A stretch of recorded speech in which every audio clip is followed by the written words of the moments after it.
Ma'am हम सोच रहे थे कल पढ़ेंगे, लेकिन कल कल करते करते तो एग्जाम का टाइम आ गया और अब हमें बहुत डर लग रहा है कि हम सीएमए फाउंडेशन के एग्जाम को कैसे क्लियर करेंगे। तो बच्चों देखो, टेंशन की बात थोड़ी सी तो है क्योंकि समय कम है, लेकिन अगर आप इस कम टाइम को प्रॉपर तरीके से यूटिलाइज करोगे, जैसा हम बताएंगे वैसा ही फॉलो करोगे, तो आराम से आप 40 डेज में भी प्रिपरेशन कर सकते हो। थोड़ी सी मेहनत, थोड़ी सी डेडिकेशन और थोड़ी सी स्ट्रैटेजी अप्लाई कर लेंगे तो 40 डेज में सीएमए फाउंडेशन के लॉ की तैयारी बहुत आराम से कर पाएंगे। बच्चों आप लोग जानते हो fundamental of business laws and communication में दो आपके सेक्शंस हैं, एक है लॉ का और एक है कम्युनिकेशन का। लॉ के जो सेक्शन है उसकी वेटेज ज्यादा है, आपकी 80 मार्क्स का आपका लॉ आता है एंड 20 मार्क्स का आपका कम्युनिकेशन रहता है। तो आपको यहाँ पे टाइम मैनेजमेंट करना होगा क्योंकि जब 80 मार्क्स का लॉ है तो ऑब्वियसली आप उस पर ज्यादा फोकस करेंगे एंड कम्युनिकेशन पे थोड़ा सा कंपैरेटिवली कम टाइम डिवोट करेंगे। तो कैसे पढ़ाई करनी है चलिए देखते हैं। आप सबसे पहले करेंगे इंडियन कॉन्ट्रैक्ट एक्ट 1872। क्यों? क्योंकि सबसे ज्यादा वेटेज का है, 30 मार्क्स का आपका इंडियन कॉन्ट्रैक्ट एक्ट में से आता है, तो इसको आप 30 आवर्स डिवोट करेंगे। 10 दिन बहुत आराम से आप इंडियन कॉन्ट्रैक्ट एक्ट कर लेंगे। वीडियोस हमारे चैनल पे अवेलेबल हैं, वहां से आप देख सकते हैं। उसके बाद हम आ जाएंगे सेल ऑफ गुड्स एक्ट 1930 पे। 20 मार्क्स की वेटेज कैरी करता है, अराउंड 21 आवर्स दो आप, 7 दिन मतलब 3 घंटे पर डे, तो 7 डेज में आपका सेल ऑफ गुड्स एक्ट बहुत आराम से हो जाएगा। फिर हम आते हैं नेगोशिएबल इंस्ट्रूमेंट एक्ट में, सेम वो भी 20 मार्क्स का है, तो 21 आवर्स 7 डेज आप फॉलो करेंगे। बिजनेस कम्युनिकेशन करना है अब आपको, 20 मार्क्स की वेटेज है, इजी चैप्टर है, 3 दिन में 4 दिन में आराम से हो जाएगा। तो यहाँ पे मैंने 4 दिन दिए हैं आपको, 12 घंटे यहाँ पे आपको डिवोट करने हैं। और इंट्रोडक्शन चैप्टर जो कि 10 मार्क्स का है, ठीक है, वो आराम से 3 दिन में हो जाएगा, तो 9 आवर्स आपको उसको डिवोट करने हैं। बेसिक बातें उसमें ज्यादा कुछ नहीं है।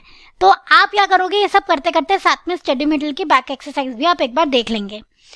उसके बाद हम बात करेंगे प्रैक्टिस की, क्योंकि पढ़ाई तो कर ली, प्रैक्टिस भी तो करनी है, एमसीक्यूज भी तो सॉल्व करने हैं, क्योंकि वहां पे आपके एग्जाम में एमसीक्यूज ही आएंगे आपके पास। क्या करना है आपको, एक रामबाण यहाँ पे गिवन है आपके इंस्टीट्यूट के द्वारा, बिट क्वेश्चन बैंक, 12 घंटे मतलब 3 आवर्स इंटू 4 डेज, 4 दिन आप इस बिट क्वेश्चन बैंक पे आराम से देंगे, एक एक क्वेश्चन को खुद सॉल्व करके देखेंगे। ठीक है, पढ़ाई कर ली, अगर प्रैक्टिस नहीं की तो कोई फायदा नहीं होगा। पढ़ाई भी करनी है, प्रैक्टिस भी करनी है, बिट क्वेश्चन बैंक 12 घंटे आराम से सॉल्व करो। अगर टाइम बचता है तो एक बार स्टडी मटेरियल के जो आपके बैक एक्सरसाइज थी वो दोबारा देख लेना। क्लियर? तो ये प्रॉमिस करना है, इसको बिल्कुल भी स्किप मत करना। उसके बाद हम आ जाएंगे रिवीजन मोड पे। अभी भी हमारे पास काफी टाइम बचा है रिवीजन के लिए। रिवीजन आपको कैसे करनी है, पहले 12 घंटे आपको नोट्स रिवाइज करने हैं। तो जो आपने स्टडी मटेरियल पढ़ा था, जब आपने कॉन्सेप्ट समझे थे इंडियन कॉन्ट्रैक्ट एक्ट वगैरह वाले, तब आपको वहां पे हाईलाइट करते चलना है, नोट्स बनाते चलना है, ताकि यहाँ पे आपके सिर्फ 12 घंटे में पूरा लॉ और कम्युनिकेशन हो जाए। फिर आप बैक क्वेश्चंस प्रैक्टिस करोगे। बच्चों इतने इंपॉर्टेंट है, हर एग्जाम में आपको मैक्सिमम क्वेश्चन बैक क्वेश्चन से देखने को मिलते हैं, तो वो आपको जरूर करने हैं। दोबारा से 6 घंटे लगाने हैं उसमें। बिट क्वेश्चन बैंक में भी आपको 6 आवर्स लगाने हैं, क्योंकि आपने पहले वहां पे काफी टाइम डिवोट कर दिया, तो फटाफट से एक बार उनको दोबारा कर लेंगे एमसीक्यूज को। और last but not the least, model question paper और पास्ट ईयर पेपर जरूर सॉल्व करने हैं खुद से। ठीक है, तो यहाँ पे आपको 6 आवर्स उसे डिवोट करने हैं। ज्यादा ही बता के चल रही हूँ मैं आपको, ये आराम से हो जाएगा। एक पेपर आपका 1 घंटे में होता है, ठीक है, तो एक मॉडल क्वेश्चन पेपर आप 1 आवर में करेंगे और पिछले 5 पेपर्स आप कर लेना, तो ऐसे 6 घंटे आपके यहाँ पे कवर अप हो जाएंगे। तो ये हो गई आपके रिवीजन, प्रैक्टिस, पढ़ाई, सब कुछ। कहा था ना मैंने कि अगर तरीके से आप पढ़ाई करोगे तो 40 डेज में भी सीएमए की प्रिपरेशन कर सकते हो।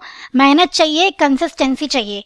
तो आपको क्या करना है, आपको कंसिस्टेंट रहने के साथ साथ एक वादा और यहाँ पे करके जाना है कि जब भी आप पढ़ाई कर रहे होगे तो अपना पूरा डेडिकेशन आपका सिर्फ उस पढ़ाई में लगा होगा। सपोज आप लॉ की तैयारी कर रहे हो तो आप कंप्लीटली लॉ में ही एंगेज होगे। अब बच्चे इस टाइम पैनिक हो जाते हैं और पता है क्या करते हैं, पढ़ लॉ रहे हैं, सोच अकाउंट्स रहे हैं, पढ़ अकाउंट्स रहे हैं, सोच आपका मैथ्स रहे हैं, बस यही गड़बड़ होती है। आपको ऐसा नहीं करना।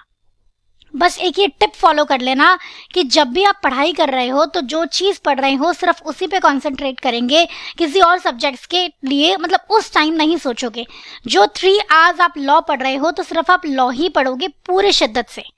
और मैं यहाँ पे मेंशन करूंगी कि ना प्रेफरेबली मॉर्निंग टाइम निकाल दो तो ज़्यादा अच्छा रहेगा, कि लॉ फिक्स कर दो कि मुझे मॉर्निंग में ही करनी है।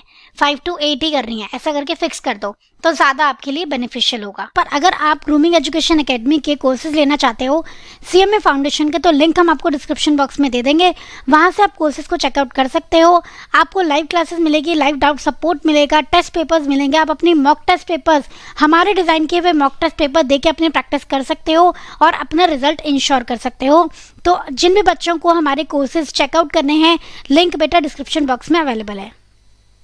उसके बाद यहाँ पे हम लोग क्या करने वाले हैं, मैंने आपको बोला एक सब्जेक्ट 3 घंटे, तो टोटल आपको 12 घंटे की पढ़ाई करनी पड़ेगी। 4 सब्जेक्ट है आपके पास, तो यहाँ पे मैंने एक सैम्पल आपके साथ टाइम टेबल शेयर किया है। जिन बच्चों को थोड़ा प्रॉब्लम लगता है कि हम 12 घंटे कैसे निकालें अपनी पढ़ाई के लिए, तो ये उनके लिए है।